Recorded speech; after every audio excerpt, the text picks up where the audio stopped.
Launch the activity by introducing students to pattern blocks, if they are not yet familiar with them.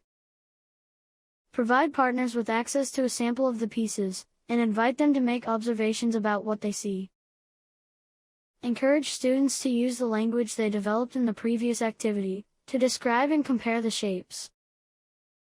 Be sure that students see that there are 6 different shapes in the set. Create a chart about pattern blocks that collects students' observations of them and shows the 6 shapes. Tell students that they are going to explore how to use these pattern blocks to make new shapes. The idea is to explore the different ways that larger figures or shapes can be composed of simple ones. Partners choose only 2 or 3 pattern blocks from the set to use as their building blocks. Shapes can be different or the same. For example, the partner can choose the square and the triangle. The square and the triangle can be formed into a bigger shape.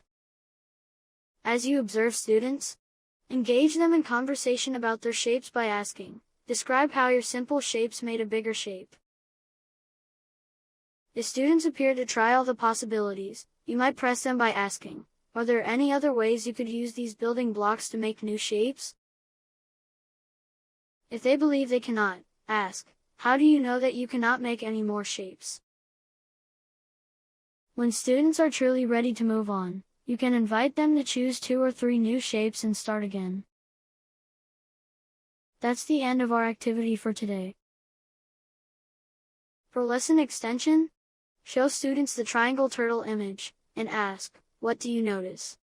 Students may notice the whole turtle, as well as the smaller shapes inside. Ask students, how could you use your pattern blocks to create a new figure?